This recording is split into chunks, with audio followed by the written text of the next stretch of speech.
The Rough Country 2-inch leveling lift kit with M1 monotube struts and shocks is a great fit for 2014 to 2020 four-wheel drive F-150 owners out there who are looking for a simple and effective way to get more height for off-roading or just to fit larger wheels and tires. This is going to allow you to get some more height on your truck and add some more capability for a pretty budget-friendly price. It's a bolt-on, all-inclusive lift kit that's going to get you 2 inches of extra height up front and will also level out the stance of your truck while maintaining good ride quality. So you get the look, the clearance, and the capability you want with the manners and performance you need, all for a really great price.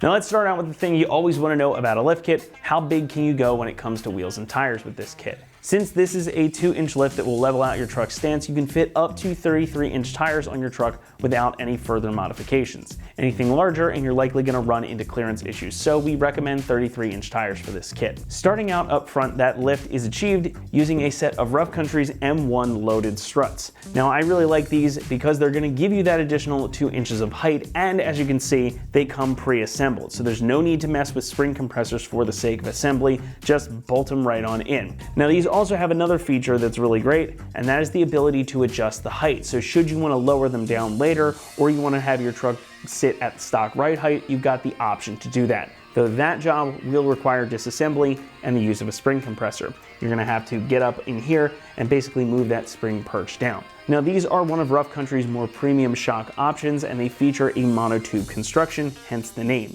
So inside you're going to find some serious kits such as nitrogen charging and infinitely variable damping. So these are going to give you a pretty smooth, almost stock ride quality, but they are going to be a little bit stiffer because they are monotubes, and they're also designed specifically for lifted applications. Now that does mean that the damping is tuned to keep the ride smooth out on the road while not sacrificing performance out on the trail. To accomplish this, the M1s have self-adjusting deflective disc valves inside for independent rebound and compression adjustment, which is all done automatically. You don't have to do anything. So again, these are going to do a really good job of absorbing impacts and controlling rebound out on the trail. That nitrogen charging also helps with heat dissipation too, so even under aggressive off-roading or like washboard type of roads, these shocks are not going to suffer from fade.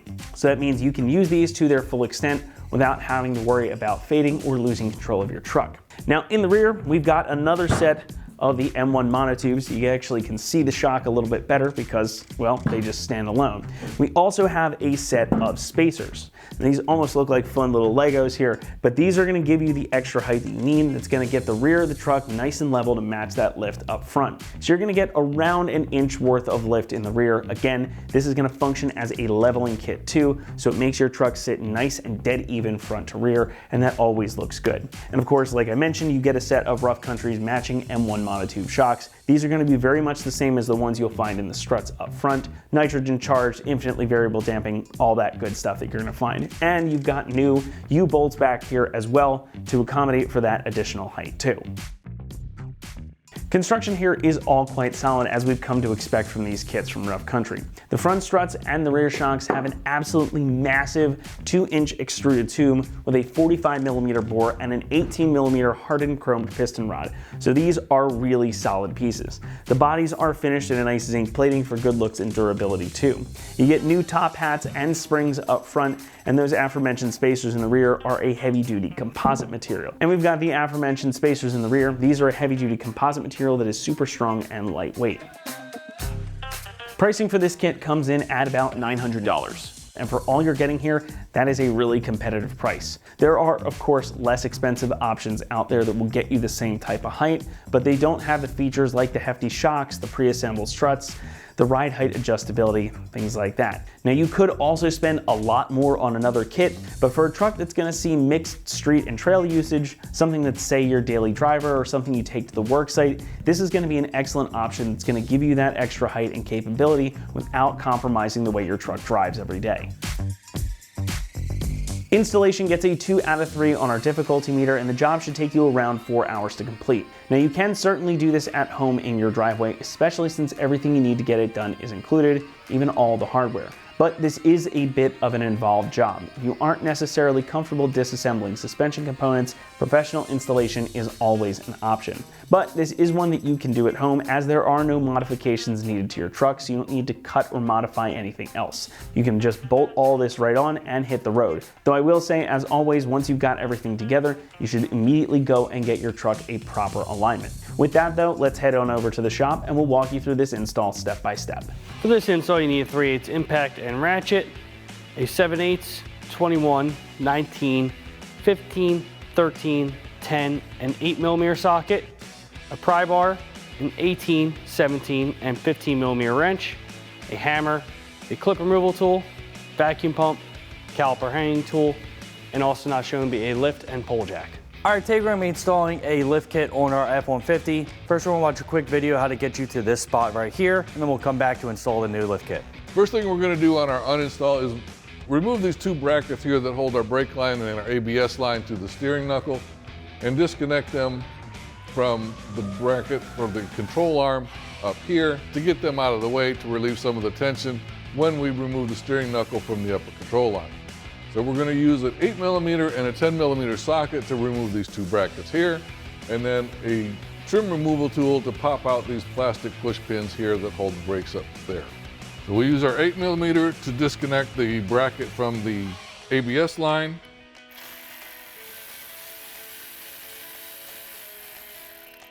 And then we'll use our 10mm socket to disconnect our brake hose from the steering knuckle.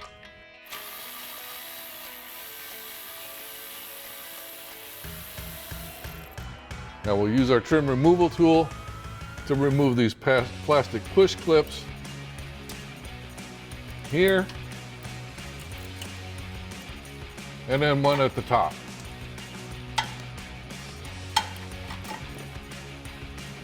Next thing we're going to do is remove our brake caliper and our rotor to get those out of the way and remove some of the weight from the steering knuckle. So we're going to use our 21mm socket on the back of the steering knuckle here to remove our brake caliper.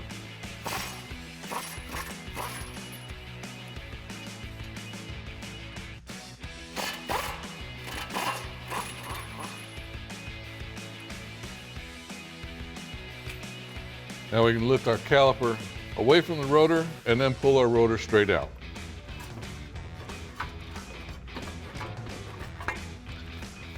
Now you want to hang up your rotor on some sort of a hanging device to keep the stress off of your brake hose. And now we'll just go ahead and pull our rotor off. Now we're going to go ahead and disconnect our tie rod end from our steering knuckle using our 21mm socket. Now with our nut removed, you can go ahead and tap the bottom of this tie rod shaft to tap it up and dislodge it from the steering knuckle.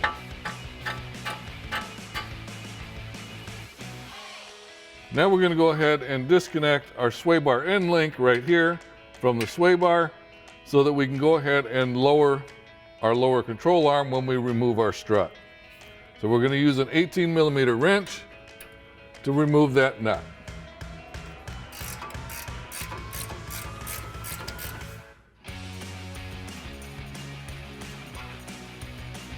Now there are two vacuum lines connected together right here behind the steering knuckle itself. What we're going to do is just going to pull those off.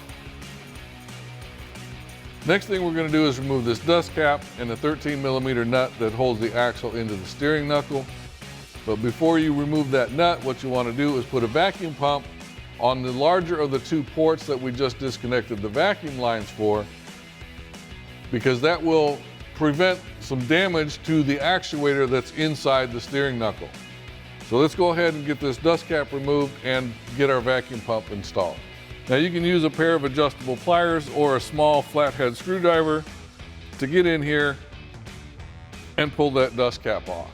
Now we're going to go ahead and hook up our vacuum pump, like I said, to the larger of the two ports back here.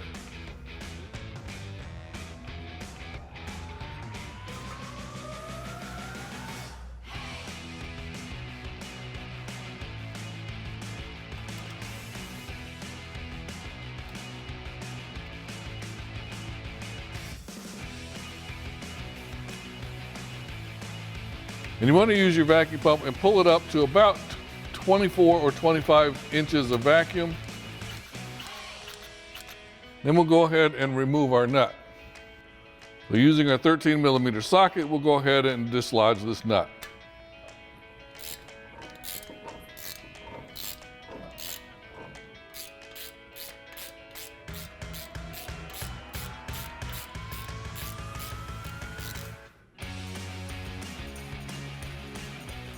Now we can go ahead and disconnect our steering knuckle from our upper control arm using our 18 millimeter wrench.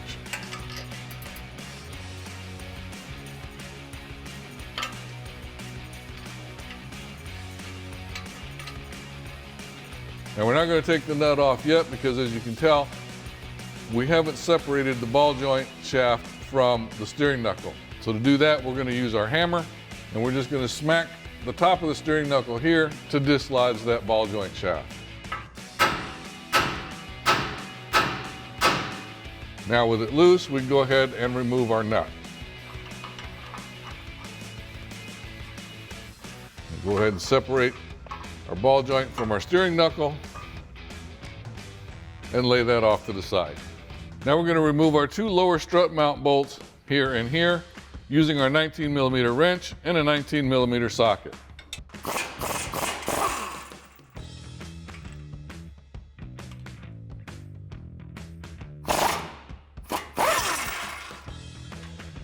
Now we can remove the three nuts from the top of our strut using our 15 millimeter wrench, and we can pull our strut out.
And now you can repeat that whole process for the other side.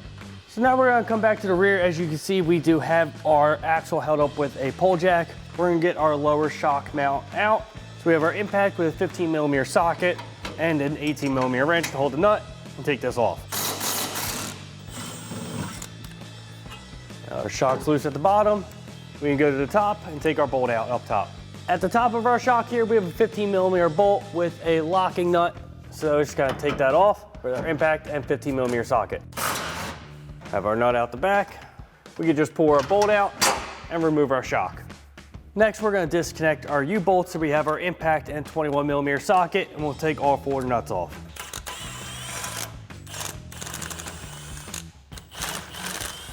Just hold on to this carrier. We need to take this last one off so it doesn't fall. This will be reused. For now, we can get our old U-bolts out of the way. We're gonna take our pole jack, lower it slightly so we can get our factory block out of the way. So now we're ready to get our new strut in here. So we're gonna slide this up our upper control arm and into place. We're gonna grab our 3 supplied nuts and thread them on the top.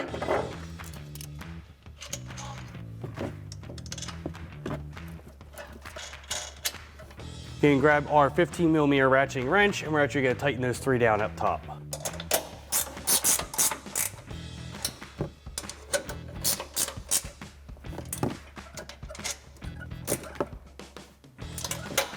Now we can get our axle back into our knuckle and our knuckle back onto our upper control arm.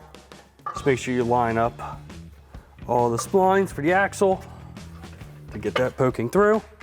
Grab our nut and thread that on. Take our impact and 13mm socket, and just slowly tighten that down to pull the axle all the way in. Then we'll take our knuckle, slide our up control arm over, and then thread on our nut. Grab your 18mm ratcheting wrench, tighten that down. So now we have our supplied bolts for the bottom of our strut. We're gonna have one of our flat washers on there. We're gonna put them through the strut, through our lower control arm, get them into place. And then on the bottom, we're gonna have another flat washer and then our locking nut.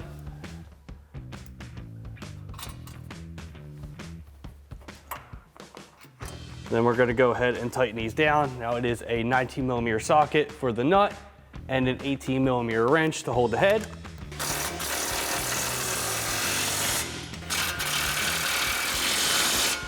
So we'll grab our 18mm nut for our sway bar link and thread that back on, and grab our ratcheting wrench and go ahead and tighten that down.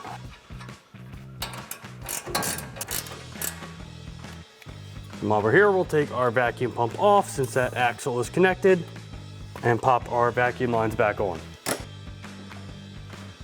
So we can reinstall our rotor now. I'm actually gonna put one of our lug nuts on there just to hold it tight. Just makes it easier when sliding the caliper back over. We also have our cap for our axle nut. Just push that into place, and now we can get our caliper back on. Take it off of our hook and just slide that over our rotor. Then we're gonna thread our two 21mm bolts in the back. We're gonna grab our impact and 21mm socket and tighten those two down. We have our two wiring harnesses here.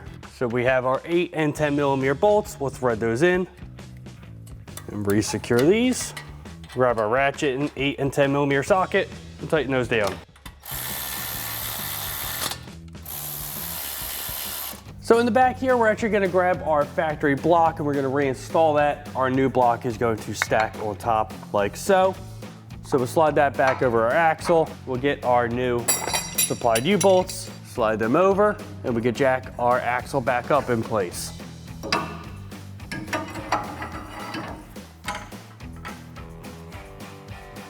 So after we get our axle seat in place, we're gonna get our lower carrier over our new U-bolts. We have a flat washer and then a locking nut that will go in each spot. We'll get those threaded on.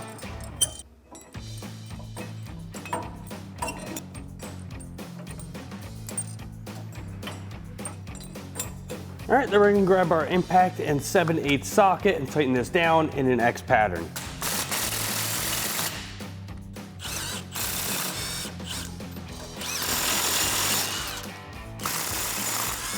Now we're ready to install our new shock. So we're gonna get our top mount up here and get our bolt through. You can just thread on our locking nut for now. We'll come back and tighten it once we get our lower mount in. So now we're gonna get our lower mount in. Now I do have a pry bar. We're just gonna go up in our mount here and just use that to push the shock up to get it in place. Now that we have that lined up, we can grab our impact with our 15mm socket and an 18mm wrench and tighten that bolt down. We're gonna do the same thing at the top, grab our impact and 15mm socket and tighten that down. And once you have this side all tightened up, you can go ahead and repeat the same thing on the other side.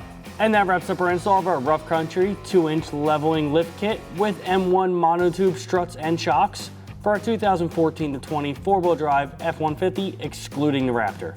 And remember, for everything F-150, keep it right here at AmericanTrucks.com.